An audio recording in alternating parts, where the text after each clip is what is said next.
On the night of June 6, 1992, Suzie Streeter and Stacy Mccall returned home around 2:30 a.m. Suzie's mother, Sherill Levitt, was already inside. By morning, all three were gone. That was the last night of their lives. After June 6, 1992, it was as if they had vanished from the face of the earth. So what happened inside that house that night? Let's understand it in detail. Before we dive into this case, it's important to know who exactly were these three women. Suzie Streeter. Her full name was Suzanne Elizabeth Streeter. She was just 19 years old. She had recently graduated from high school. Her whole life was ahead of her. Stacy Mccall. She was 18 years old, Suzie's best friend. She was planning to stay at Suzie's house that night. The two had planned to wake up early the next morning and go out. Sherill Levitt. She was approximately 47 years old. She was Suzie's mother. Suzie Streeter and her mother Sherill Levitt lived at 1717 East Delmar Street in Springfield, Missouri. Stacy Mccall also lived in Springfield, Missouri with her parents. She had left her home and later arrived at Suzie Streeter and Sherill Levitt's house, from where all three disappeared. Now let's talk about what happened inside that house that night. Suzie Streeter and Stacy Mccall were returning from their graduation day celebration. Throughout the day, they had attended their graduation ceremony, met with friends, gone to parties, taken photos. After around 2 a.m., they decided to go together to Sherill Levitt's house, which was Suzie's home. 2:30 a.m., the final known moment of that night. Suzie and Stacy arrived at the house in their car and parked outside. After parking, they slowly walked toward the front door and went straight inside. Inside, the atmosphere was completely quiet. Sherill Levitt was likely in her room, maybe asleep, or perhaps watching TV late into the night. No one knows for sure. Between 2:30 and 3 a.m., this is where the story turns into a mystery, because after that, no one ever saw the three women again. Morning. Around 8 a.m., Stacy's mother called, but no one answered the phone. After calling several times, she decided to drive to Suzie's house to pick her up. Stacy's mother arrived to get her daughter, but as soon as she looked outside the house, something immediately caught her attention. The cars were still parked outside, the front door was unlocked, and no one inside was responding. This was the first moment anyone realized something was wrong. When she went inside, everything looked normal, except the three women were not there. And the strangest part, all of their personal belongings were still inside the house. Purses, keys, makeup, money, phones, landlines were commonly used at that time. Everything inside looked normal, but one thing was extremely strange. The family dog was wandering around alone. It was shaking with fear, as if something terrible had happened during the night.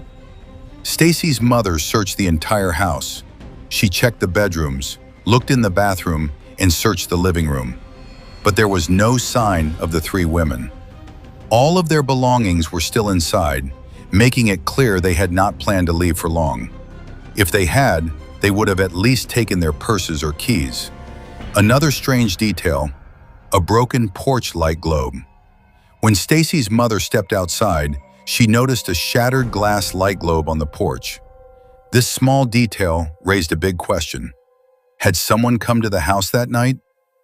When Stacy's mother became certain that something was very wrong, she called some of Suzie and Sherill's close contacts. Within a short time, several worried people began arriving at Suzie's house. Everyone was thinking the same thing. Maybe they're somewhere nearby, or maybe they stepped out. And because of that, people kept entering the house, walking around, picking up items, moving through the entire house without thinking. No one realized they were unintentionally destroying important evidence. During this time, someone checked the house's landline phone. There was a strange voice message. It was someone's voice. But in all the confusion and rush, no one thought to preserve it until police arrived. Someone listened to the message and then accidentally deleted it. It could have been one of the most important clues in the entire case, but it was lost forever. The repeated phone calls, the searching inside the house, and the fact that none of the three were found made it clear this was not a simple missing persons case. That's when the decision was made to call the Springfield Police Department. A short time later, Springfield police arrived at the house. At first, everything seemed normal. There were no signs of forced entry. The windows were intact. Inside, officers observed the house was clean and orderly. Items were in their proper places. But one thing was strange. All three women's belongings were still inside the house. During their search, police found something unusual about the phone. The handset was slightly out of place, as if someone had hung up in a hurry or pulled it abruptly.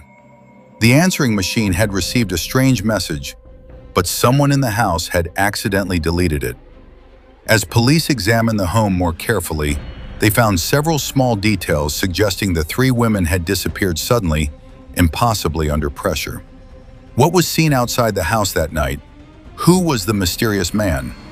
After the disappearances, neighbors told police about suspicious activity. One neighbor reported an unfamiliar man slowly walking outside Suzie's house late at night. People described him as around 20 to 30 years old, thin build, slightly long hair, repeatedly looking toward the house, as if waiting for something. Some neighbors said they had never seen him in the area before. Several witnesses also reported an older gold or brown van parked near the house that night. The van was not usually seen there. Witnesses recalled that a man was sitting in the front seat. He appeared to be trying to hide. After some time, the van suddenly sped away. Police took these details very seriously because all of this was seen on the same night. Suzie, Stacy, and Sherill disappeared. But the problem was, the man was never identified. The van was never seen again. There were no cameras at the time, no footage. Everything was based only on witness statements. The biggest mistake, the one that damaged the case. When Stacy's mother and Suzie's friends arrived that morning, they entered the house and touched, moved, and handled items. No one realized it was a crime scene. By the time police arrived, 10 to 15 people had already been inside. As a result, a large amount of fingerprints and evidence was compromised. The broken glass globe on the porch was an important clue, but someone, possibly a neighbor, swept it up, thinking they were simply cleaning. Critical evidence was destroyed. A witness also stated that a very strange and disturbing message had been left on the answering machine, but someone inside the house accidentally deleted it. That message could have been the most important clue in the entire case, but it was lost forever. In the beginning, police did not immediately treat the case as a serious abduction. They believed maybe the three of them just went somewhere. Because of that, the first 24 to 48 hours were critical, and that time was wasted. Those early mistakes cast a permanent shadow over the case. And this Springfield case remains a mystery that the world may never solve. If you believe that somewhere in this case, the truth is still hidden, let me know in the comments. What do you think really happened that night? Your theory might spark a new clue in someone else's mind. And if you want to see more unsolved and mysterious cases like this, subscribe to the channel, turn on notifications,